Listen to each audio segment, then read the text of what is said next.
Hello, everybody, and welcome to today's community conversation.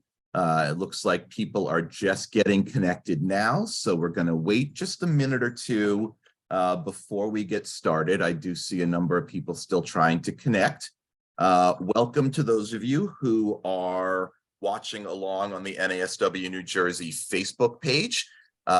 If you are watching on Facebook and you have questions for the presenter, you can put them in the comments in Facebook and we will translate them over to the Zoom webinar. And welcome to those of you joining us here on Zoom. My name is Jeff Feldman. I'm the Director of Advocacy and Communications here at NASW New Jersey. And you are joining today's community conversation, creating safe spaces for queer and questioning youth in mental health practices. We're just going to wait another 30 seconds to a minute, and then we'll get started with our program.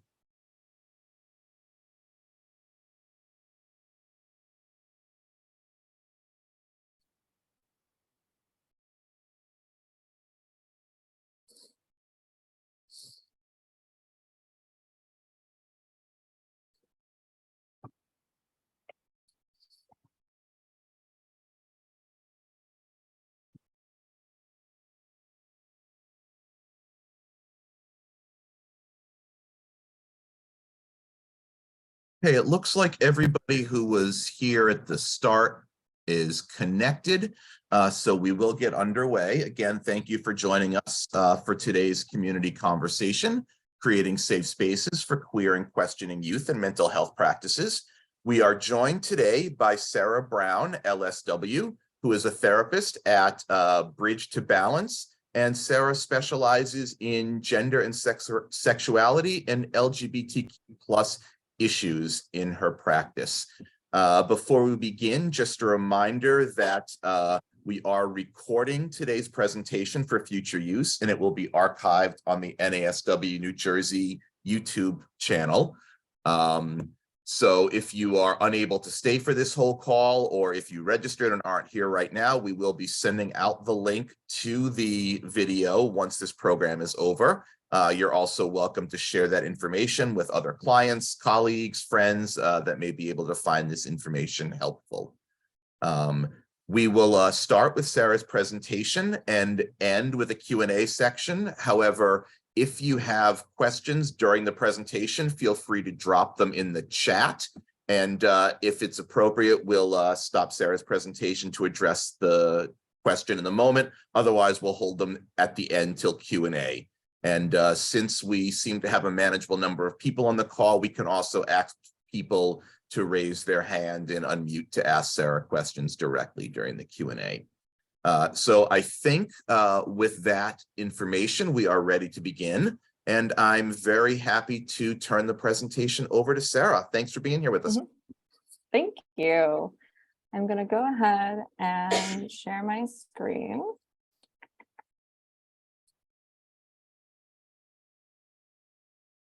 Okay.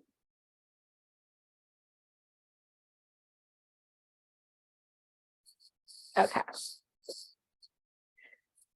So thank you, Jeff, for introducing me. I will also say I'm not going to be able to see anybody throughout the presentation. So if something crazy happens, my screen is off, just let me know. Just speak up. So I'm Sarah Brown. Thank you again, Jeff. I am a therapist at Bridge to Balance. I am working primarily with LGBTQ+ folks in groups and as an outpatient clinician. I use she, hers pronouns, and I work primarily with children, teens, and adults. I have been working in the LGBT community for a very long time, and it's been my passion historically. So to give you a brief overview of what I hope to accomplish today in this meeting is we're going to hit on some definitions, some statistics on queer youth and why we're actually here. And then we're going to go through the different ways and concrete different solutions that can be utilized in different services. So in mental health practices, organizations, youth organizations, and so on. So through that, we'll do explicit language, being inclusive, having specific policies, having leadership with the LGBTQ plus folks, the celebration of different identities, and then at the end, questions and additional resources. So a note on language, I wanted to share some of this information before we started, just in case I said something that maybe didn't resonate with everybody or people don't always know all of the language. So briefly, gender identity is a person's felt sense of gender, whereas a cisgender person is a gender identity that matches their assigned sex at birth. A trans person is describes a person who is their gender describes a person whose gender and assigned sex at birth do not align. Non-binary is an umbrella term, and sometimes that can be included under transgender as well. Not all folks who are non-binary would call themselves transgender. However, we're always going to use the person's language, and it is just a term to describe someone who does not fit neatly into male or female categories. Gender expression is that external expression of gender. So that's going to be clothing, hair, makeups, tattoos, anything that, how a person shows up in the world. Gender neutral is typically a phrase that we would use to describe a place or objects, not necessarily people. So be careful to make sure we're using gender neutral or non-binary correctly. However, I have met individuals who would describe their gender as gender neutral, but it's something to be aware of. And sexual orientation describes who a person is physically, emotionally, or romantically attracted to. I wanted to include this as well, just on a change of how language changes over time. When we ask questions in the group or if we're speaking to our clients, we want to make sure that we're using appropriate language at all times. So we no longer say homosexual or homosexuals. We want to refer to people as gay, lesbian, the LGBT community. You can take a moment to look over this. I'm only going to touch on a couple of them. So preferred pronouns are something that used to be kind of the way we were talking about pronouns when we wanted to be affirming and asking people like, hey, what are your preferred pronouns?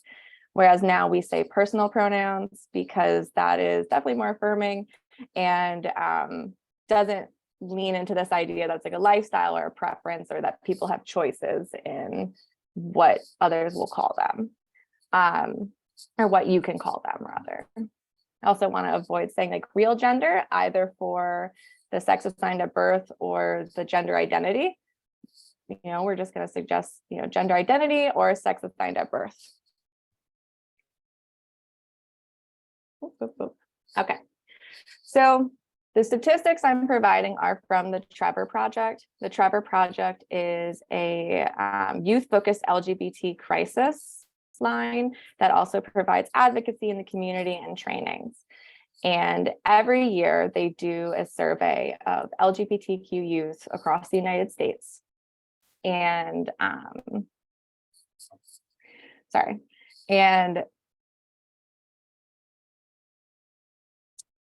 this year, right? So this is from 2022, and they had done 34,000 queer youth across the United States, ages 13 to 24.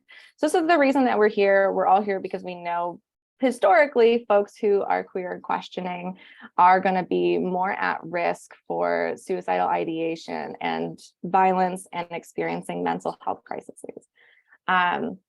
From the numbers that they provided in 2022, it looks like 45% of queer youth seriously considered suicide in the past year.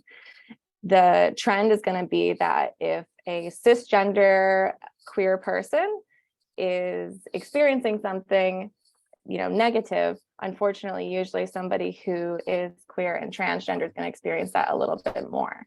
So when we have the statistics of 14% of LGBTQ youth attempted suicide in the past year, that's going to be 1 in 5 trans folks versus 1 in 10 cisgender youth. 73% of the LGBTQ youth reported experiencing symptoms of anxiety, while 58% of the youth reported experiencing symptoms of depression.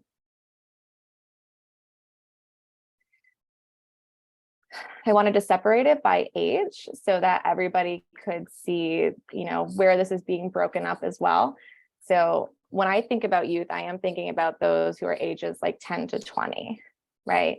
And people ages 13 to 17 are actually at a higher risk of considering and attempting suicide.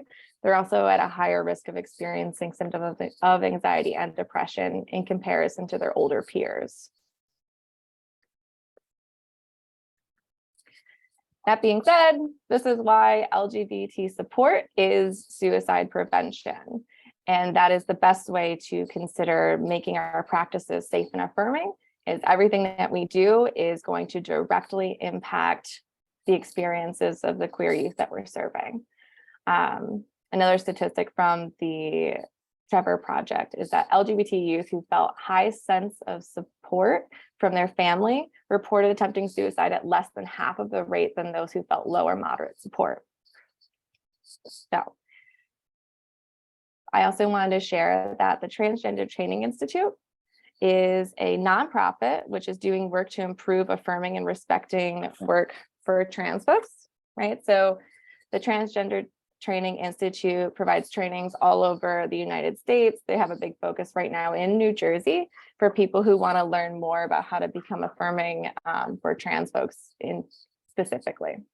But they have some 5 key elements for affirming care, which include explicit language and trauma-informed care, inclusive and accessible environment, clear and specific policies, leadership of queer folks, and celebration of different identities.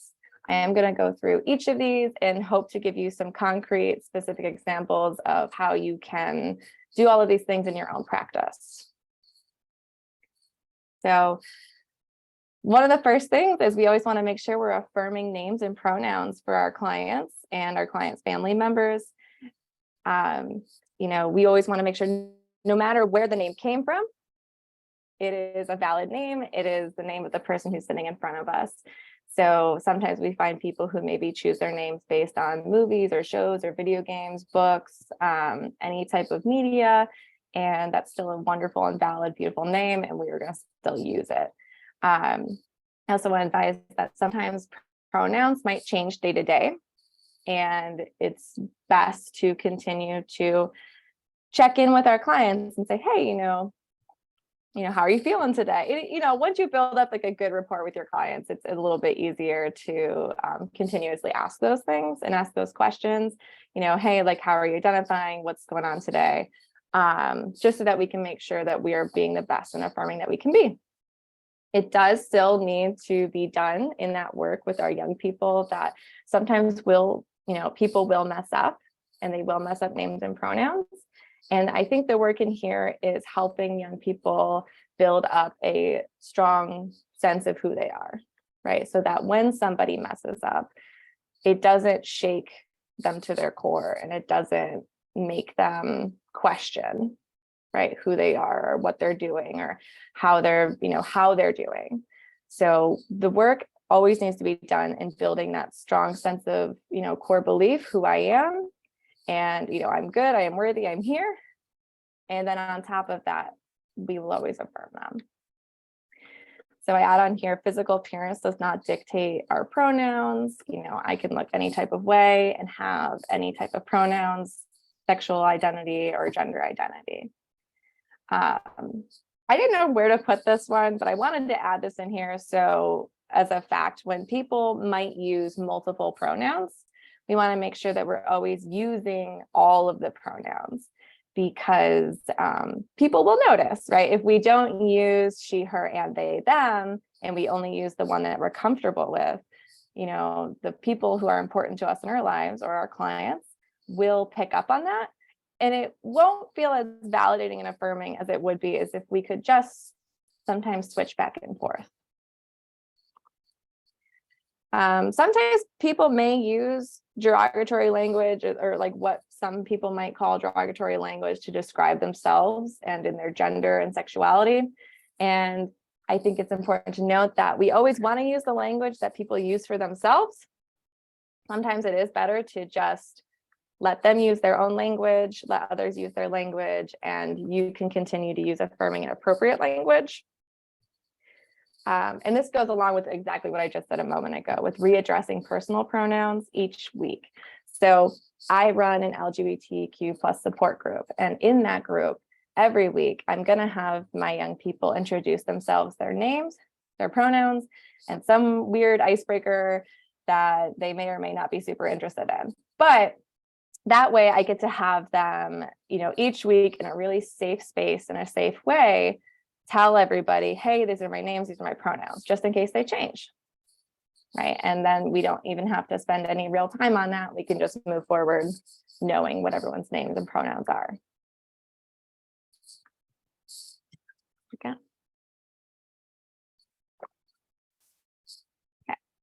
So coming out is the process of explaining to others how one identifies as part of the community. And it happens throughout a person's lifetime many, many, many times. I think it goes without saying that a response to someone's coming out can have some obvious impacts on the person. So there are three major ways that people typically respond to somebody's coming out coming out as part of the community. There's the rejecting. So that's like the overtly rejecting. I think of it as, what you might see represented in like TV shows, right? Or movies when somebody unfortunately is kicked out of their home, there's abuse, just complete rejecting of an identity. There is the sort of accepting, which is nice. That is going to be the person who is accepting with their child or with their friend, but when they're in different spaces, that level of accepting kind of alters, right? So if my child comes out to me as trans and she uses she, her pronouns, and I'm at a store and we run into a friend of mine, maybe I'm not going to use she, her pronouns because I don't know, or I don't feel comfortable. I don't want to explain that. And that's where we're going to see some of those. I feel like a lot of people kind of fall there, right? That's sort of accepting where we're not unsure of how to navigate all of this. Whereas then there's fully accepting, which is the parent or the friend or the therapist who's going to hear this and, fully accept, try their best to switch pronouns, names, adjust ideas about relationships and everything moving forward. It's really important to note that fully accepting does not mean doing everything perfectly. Does not mean like suddenly knowing everything all the time, always. It is just doing their best, right? A concern that I have found with others who are working with LGBT youth as well is this idea of like, do we have to tell parents this? I think that is a deeply personal situation in therapy if a young person comes out and they, either are telling the therapist or they've told the therapist before, but they don't really want to share with their parents. And that's okay. I think it can cause harm to push somebody to come out to their family if they're not ready for it. But preparing them for that if they would like to in the future and like what's that going to look like, because they do live with them usually. Another thing that's come out with this is that when a client comes out to their parents, right, mom or dad or siblings, the family's fairly supportive, loving, affirming. And there's this idea that now that I've come out, I have to go tell my aunt, and I have to go tell my uncle, and I have to go tell my cousins. And then it's this repeated process of coming out, which can actually be pretty detrimental to a young person's mental health, considering, there are some obvious responses. An aunt might be rejecting, a person who we think might be accepting and loving and supportive could then say something hurtful. And so if I have parents who are involved in this treatment, who are on board, and if the child's on board, I think that's a really good place for parent advocacy, where a parent could actually help the child by reaching out to family members on their behalf, of course, with consent. The way that I think about this is if you're thinking of TFCBT, so trauma-focused CBT, a parent is typically prepared prior to hearing a story of trauma from their child, because if the parent gives their very first authentic reaction to hearing something from the child, it might go poorly, right? It could hurt the child. So we want to make sure that if there's a risk of that, and if the family is affirming and accepting, the parent can reach out on the child's behalf, tell the family members, and that way, when the child does meet up with their family who doesn't know their gender or their sexuality, they can feel a little bit safer and better knowing, hey, this person knows, right? Continue with explicit language. I think this slide is mostly about intakes and meeting people for the very first time in your practice. So like for me, in my place of work, I always get a client's chart and it has their name on it. When I go out into the waiting room, I'm only ever going to ask for that person by their last name. So if it was me, I'd be going out there being Brown, looking for Brown, right? If there's like multiple people in a waiting room. So we want to avoid using first names, avoid using gendered names. So Mrs. Brown, Miss Brown, Mr. Brown, anything like that, which, I think for a cisgender person, hearing their last name, they're going to stand up, they're going to come, it's going to be fine. A transgender person who might hear their first name that doesn't align with the name they actually are choosing for themselves, it's going to be hurtful. And we're going to be starting off from a lower point in our session. And we don't really want to do that for our very first meeting session, have somebody have to explain to me, actually, that name you use is not appropriate.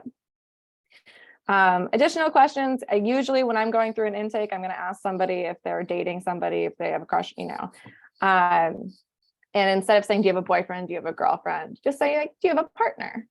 Right? Or do you have someone special in your life? Young people, I might say, do you have a crush on anybody? And they kind of roll their eyes at me and they don't want to tell me, but it's a little bit better than asking them anything about who I think that they should be in a relationship based on the gender that they're showing me. Okay.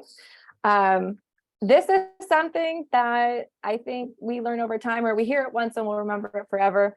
Don't assume that because somebody is out to you that they're out to everybody else in their lives, right? Because maybe somebody's in my session and they use he, or they use they, them pronouns, right? And then I have to call a social worker at school and I'm using he, him pronouns. And then that outs my client, right? So always check if somebody tells you, hey, like, this is what I go by, okay, cool. Who do you use that with, right? If I'm talking to your mom and dad, how do you want me to refer to you? Sometimes kids will be like, oh, the same. And sometimes they're like, oh my God, you're right. Like, don't say that in front of my parents, please. Right. So it's sometimes important for us just to know and ask, hey, this is what you're telling me. When is it okay to use that? Is it always okay? Is it sometimes okay? Things like that. Dealing with language is our gendered programming. So, avoiding creating groups if we can based on gender. Sometimes it's unavoidable. I think most of the time you're going to see in like the IOPs or partial cares, we're going to find more like men's groups, women's groups. And if that's unavoidable, you want to make sure that the description of the group is also saying something along the lines of, folks can join this group based on their gender identity, right? You can join the group that's most closely associated with your gender identity. And if possible, try to avoid men's and women's groups. You can do an example of like people who have experienced a certain situation versus saying like, the example I give is typically women who've experienced miscarriages, right? Or a loss of a child. And the example could be, instead of saying women, we could say people who've experienced that. Now, that being said, LGBTQ plus support groups and transgender support groups are wonderful, and they're a really good way to meet specific needs. It creates safety for our clients. The idea of as I said earlier, coming out, we're going to come out in all sorts of ways in all sorts of places in our life. And it might suck to come out in a support group for people who are, supporting their loved ones at this time who are going through something, and then having to say, oh, by the way, I'm a lesbian. So it's nice to have those LGBT groups where the coming out process, the discussion on relationships and the hardships and the family challenges that come with that don't need to take up more space than the problem that they're coming for, right? Now, in those groups, it is helpful to have a facilitator or a co-facilitator who is representative of the folks who are in the group. I don't think it's entirely necessary. It would just depend on the level of knowledge for the person. Okay. So finally, in this section, we have providing trauma-informed care. So transgender and LGBTQ folks are more likely to be traumatized than their cisgender friends, and transgender people are more likely to be victims of crime, especially violent crime, and they're also less likely to report their experiences to police due to history of police violence. So that being said, I feel like for the most part, folks who are in mental health are doing trauma work, and we want to make sure that the way that we are presenting and being affirming is also inclusive of the variety of genders and sexualities of the people that we meet. So for example, I do sand tray therapy. And in sand tray therapy, we can, explore and kind of process some trauma. I have a picture here of part of one of my shelves of all the various minis that I have in my office that are going to include some flags, a closet, lesbians, rainbows, anything like that. So somebody could take those and put them in their tray and know that they are represented on my shelves.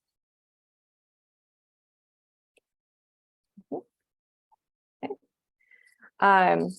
So this working with families, I think there are 3 general issues that come up with working with families that I will be addressing. And families come in all sorts of shapes and sizes and packages. And if you're ever working with a young person, you are definitely working with their family as well. It is a group deal. So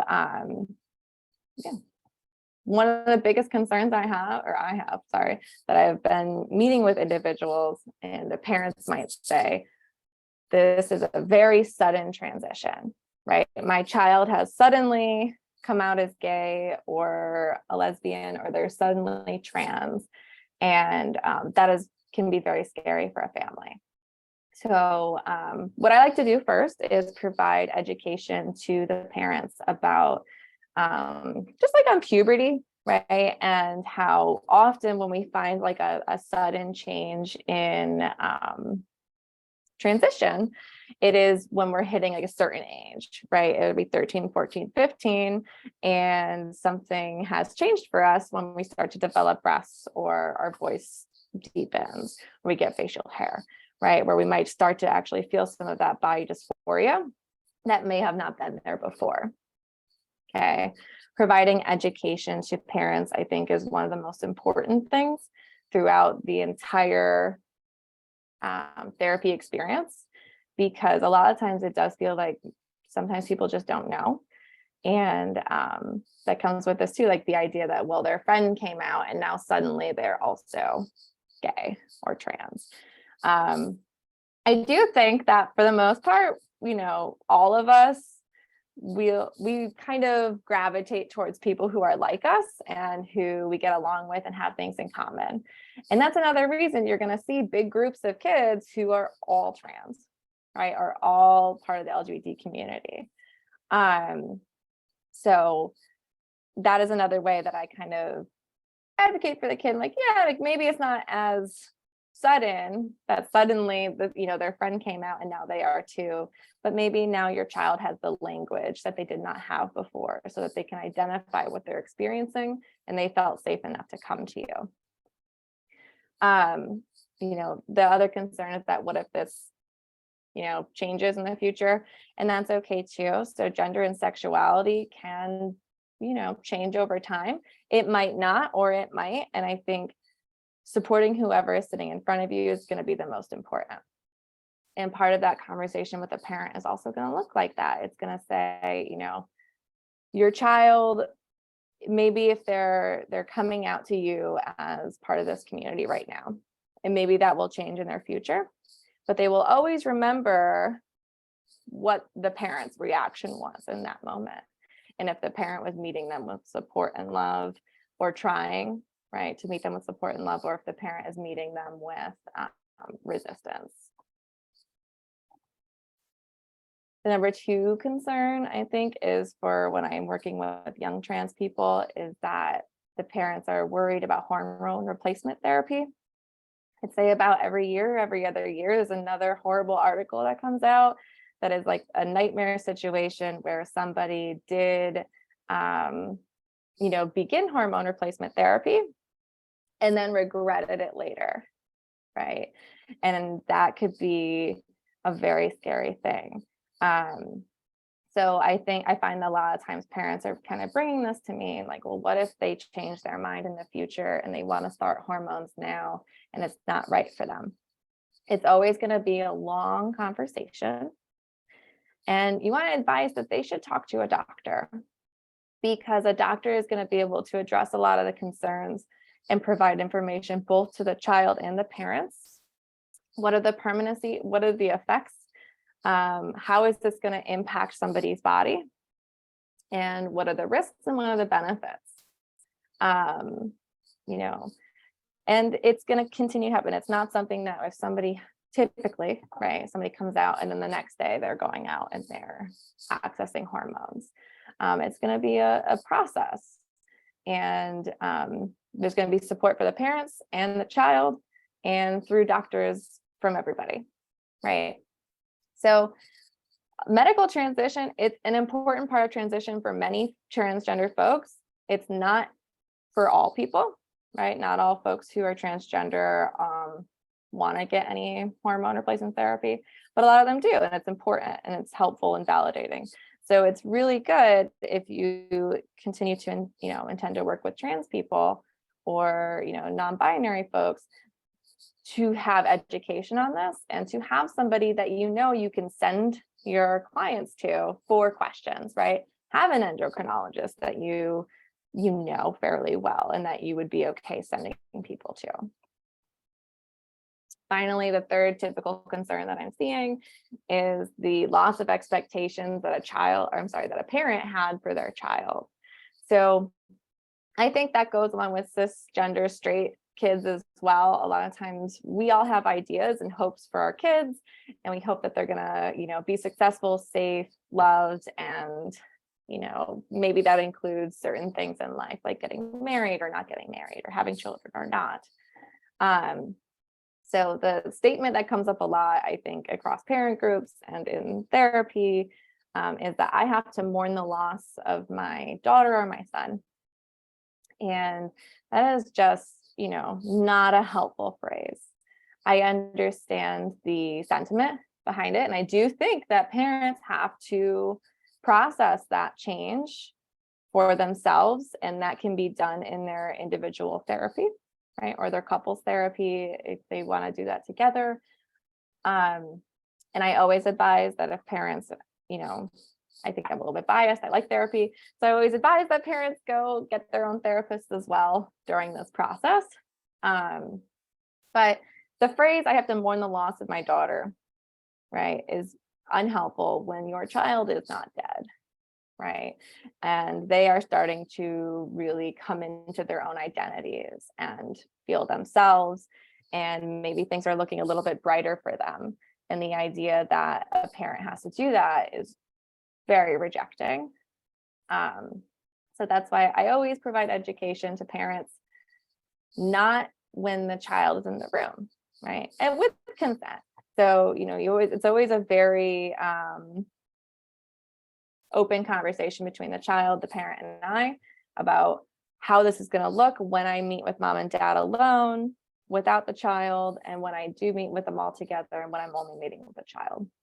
And the reason that you're going to want to meet with parents on their own is because they do have a lot of big, real concerns that should be addressed and validated, but they don't need to happen in front of the client, right? I think that's where we sometimes as a community make a mistake in having everybody in the same room at the same time when somebody's having all those authentic first, fear-based, statements that a child might remember forever. So we always want to make sure that we're giving the time to parents to meet them outside as well. I think I'm going to show this 5-minute video. I am aware of time, but I think it's an important video. Nope. This video clip is about Ariel. She came out as trans to her family. There's a larger experience that she has where they go to therapy. She was interviewed, all of this stuff. But the only thing I want people to focus on in this is the ways in which family members have attempted or tried to support her.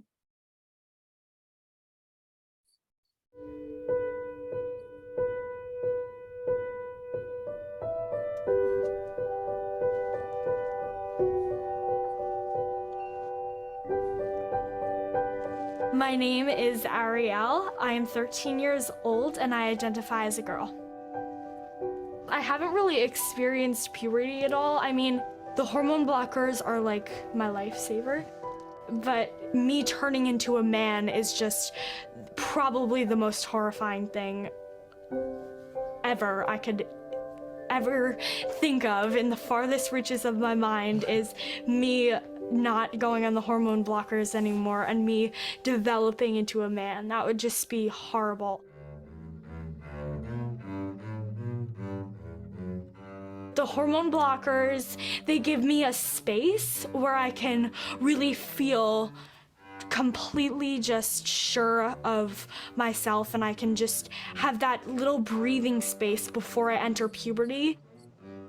And you're just in this nice little world where you're still like a child, and it's just great before you develop.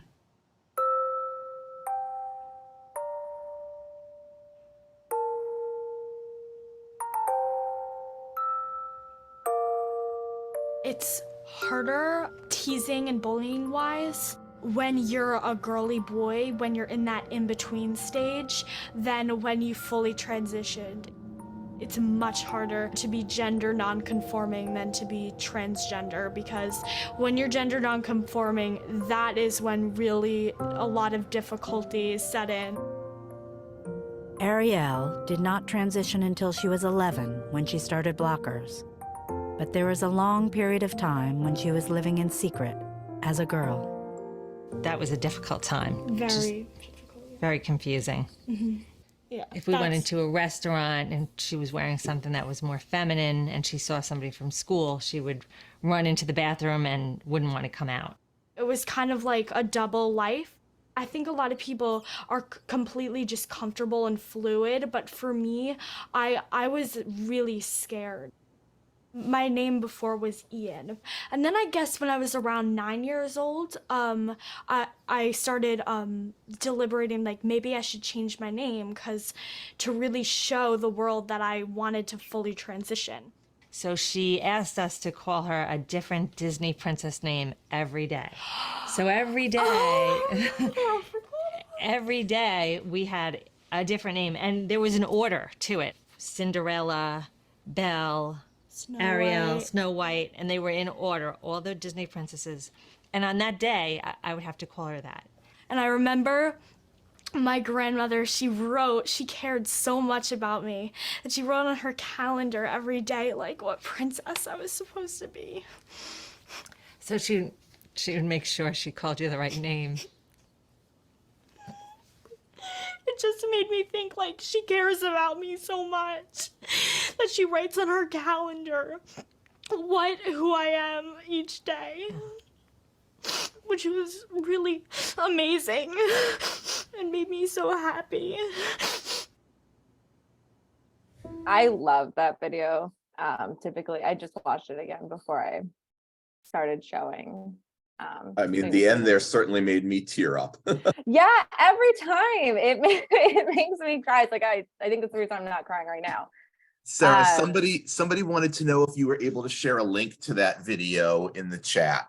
And if so, I Yeah. also send that link out via email after the webinar. I can have you send it out after the webinar. Okay. Because I don't have a link exactly to that video.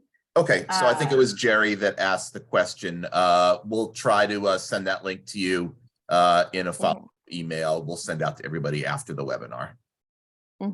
You able to share your slides as well? Yeah, I could do that. Okay, yeah. So we'll send all that out after the webinar for once we get it all together.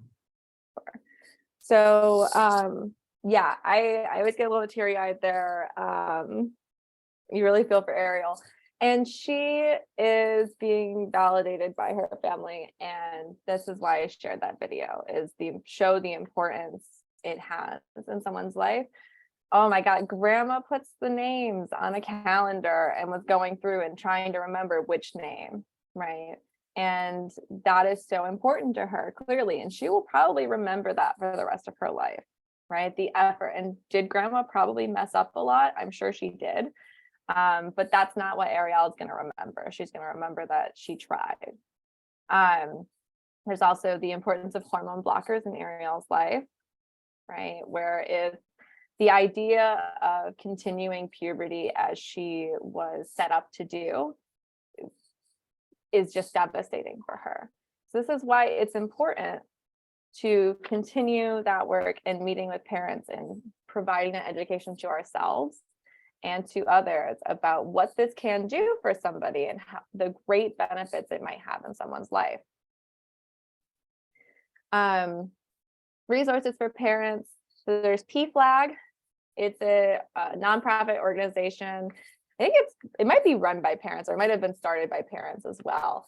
But basically, it is a really nice place. It's all across New Jersey. They have different chapters, and they provide group support therapy for parents of trans and queer kids, right? So that's part of that. You know, parents should get their own therapy if they're interested, and this might be the best way to do that. They also do a lot of advocacy work.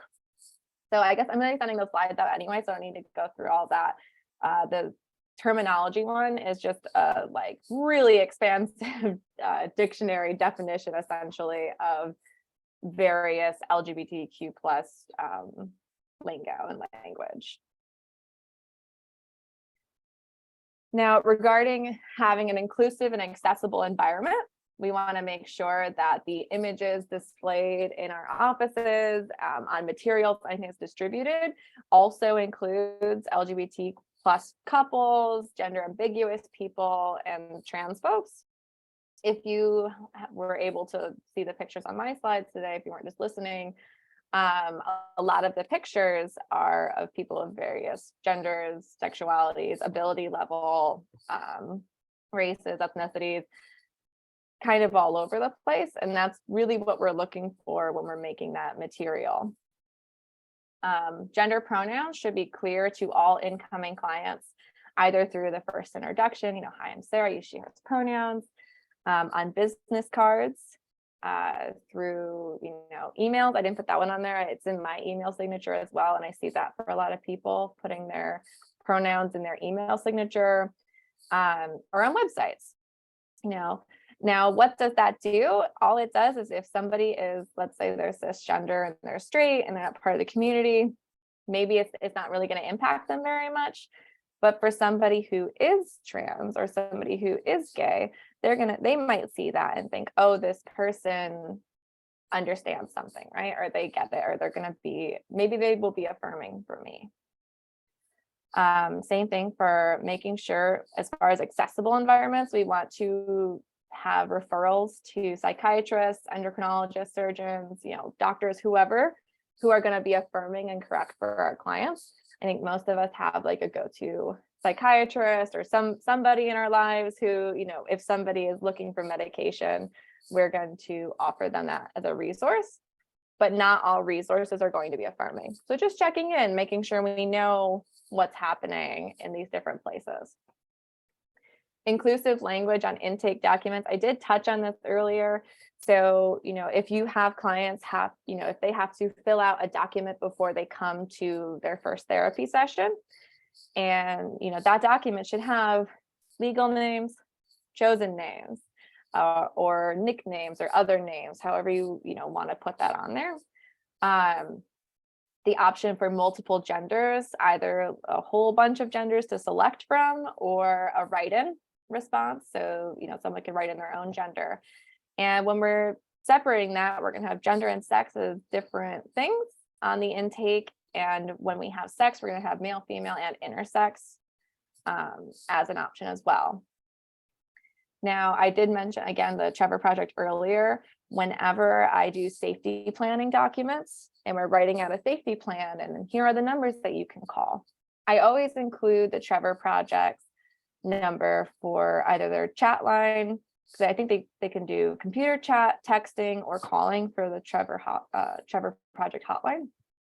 And usually, I do that across the board for my straight and cis clients as well. Like, hey, this is a resource you can use as well. It is primarily for LGBT people.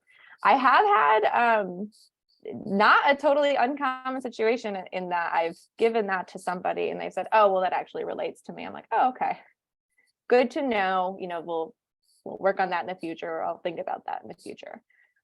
So it's just another way of providing safety and being affirming. Having clear and specific policies.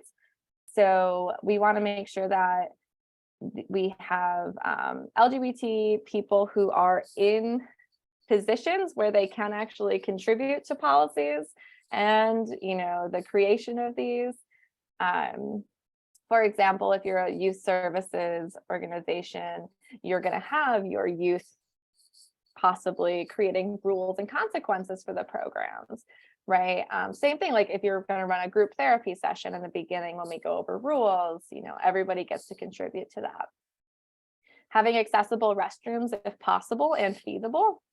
Not all of us have our own restrooms if we're in like a bigger building, things like that. So it's always good to know just what are the building's policies on the restroom usage as well. And always having clearly written and accessible policies on discrimination in our workplaces. Celebrating identities and having leadership of LGBTQ plus individuals, similar to what I was just telling you, that we want to make sure that there are queer people who are in positions or roles where they can actually impact change. So like having a youth advisory board for a youth organization where they would be able to advocate for themselves. Celebrating identities. So we're going to have everybody dress up. Essentially, like if you're working for a business, I think it's challenging to identify like what is professional attire. If we go back, it might be rooted in sexism or racism. And so part of that celebrating identities is allowing people in an organization or a business to celebrate their identities and wear clothes that are most affirming for them. That's part of it, but also celebrating pride, right? Having a business or an organization, or, as a private practice therapist, making sure we post online during Pride Month, during Trans Day of Remembrance, during important moments throughout the year that are going to be specific to LGBTQ plus folks. Also tabling at Pride events, that is something that you can do even if you're not an LGBTQ plus exclusive provider. You can go to those events and show that you're somebody who is an advocate or an ally, and that you are doing this work with people and you are affirming and a safe person. So this is a cool resource, and it will be included when I send out the slides, but it's an interesting graphic that I like to use, especially for young people, in trying to identify where they fall on the spectrums for gender identity, gender expression, who they're attracted to emotionally and physically. And it's cool because it doesn't put man and woman on opposite sides of a spectrum where you find yourself in the middle somewhere.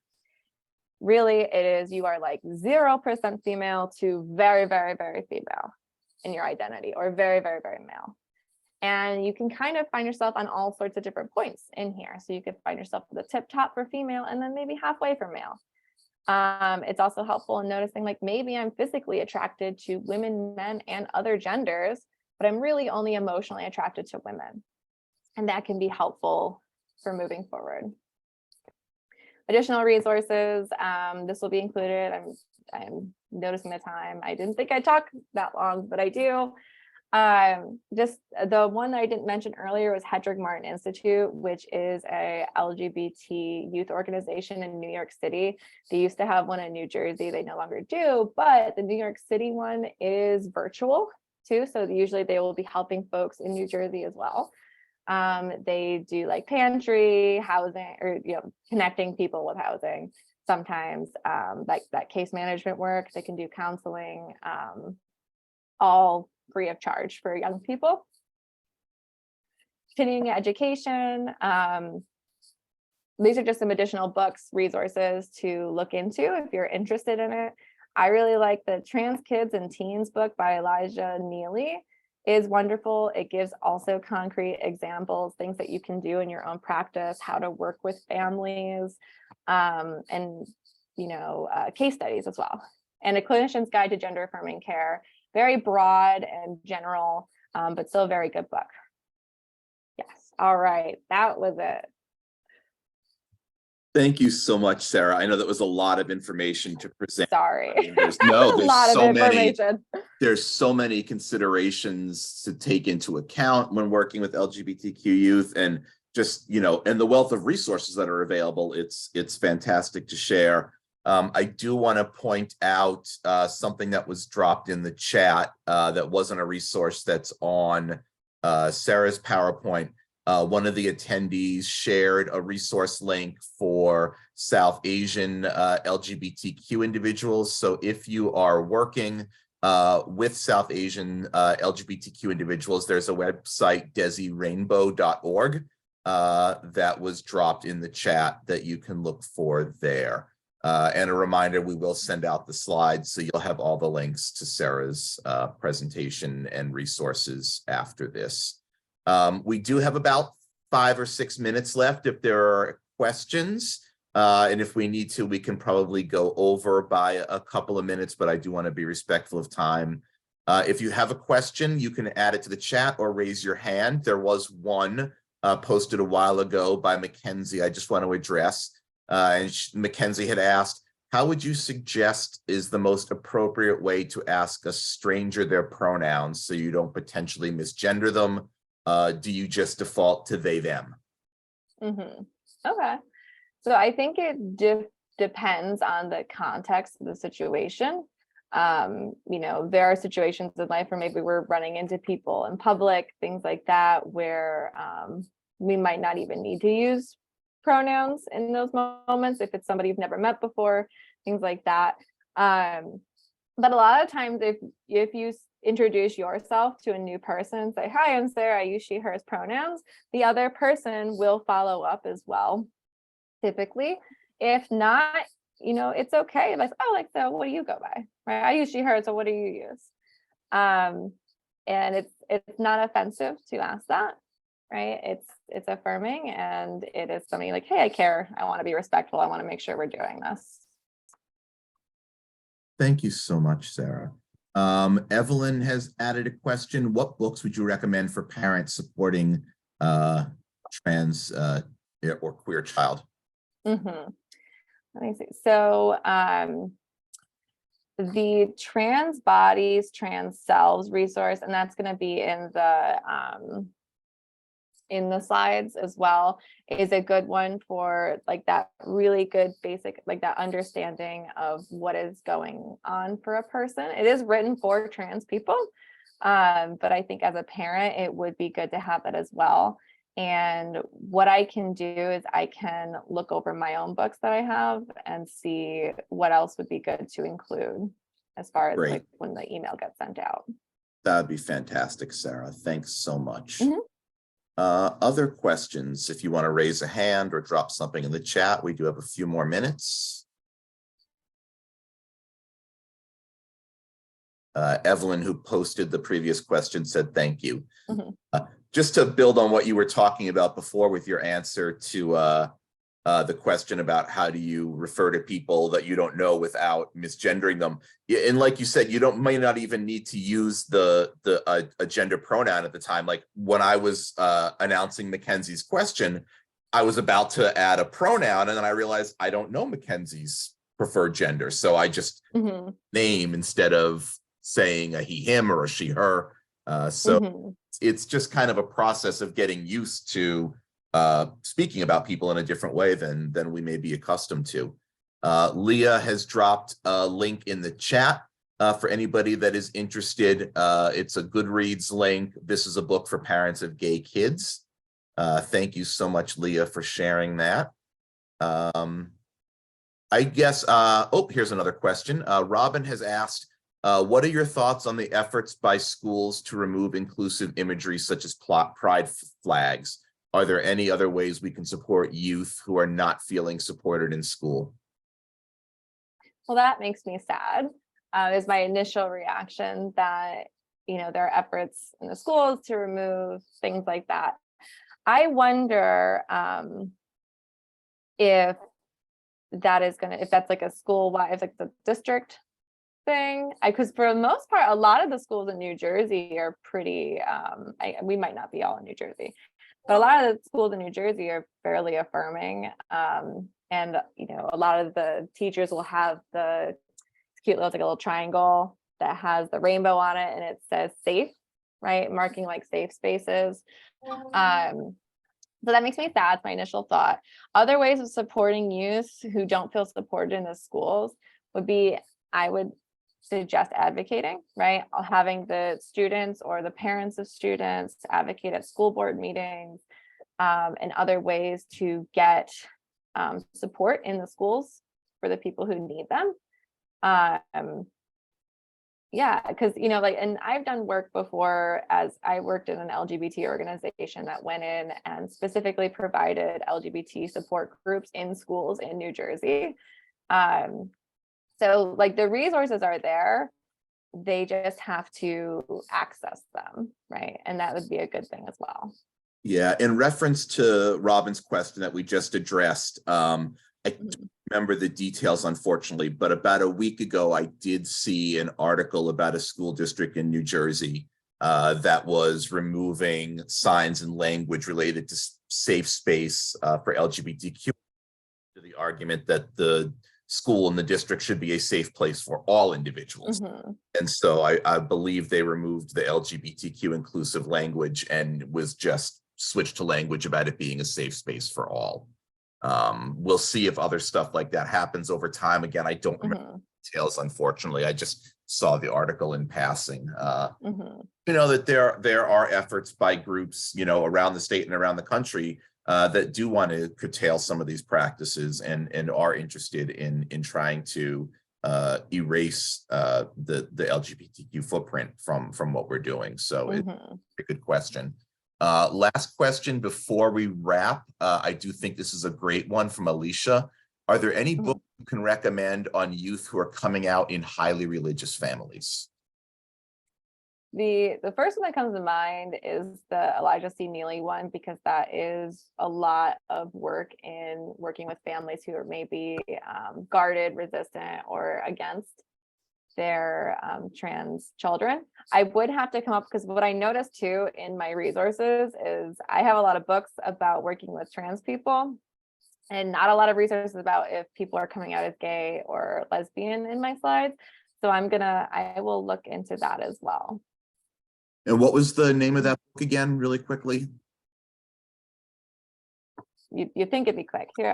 Trans Kids and Teens. Yep, by Elijah C. Neely. Trans kids and teens. Yeah. And how do you spell Neely? Nealy. All right, so that's in the chat, and hopefully we can add that to the list of follow-up sources as well. It is just after 1, and I want to be very respectful of everybody's time. Thank you so much for joining us for today's community conversation. And thank you, Sarah, for all of this fantastic information. And thank you to Bridge to Balance for lending Sarah to us for an hour and sponsoring this conversation. We have some community conversations coming up in the next few weeks. We are working on adding some stuff to the calendar for early February, but in the interim, we do have two scheduled for later in February. On February 23rd, we will be presenting a community conversation about the circle of security, which is a method for building healthy child-parent attachment. And on February 27th, for Eating Disorders Week, we will be having a presentation from the Renfrew Center about eating disorders, signs, symptoms, and resources. You can find all of those programs and more on our website, naswnj.org. So thank you all again for joining us today, and we'll see you at our next community conversation. Bye-bye. Thank you. Thanks, everyone.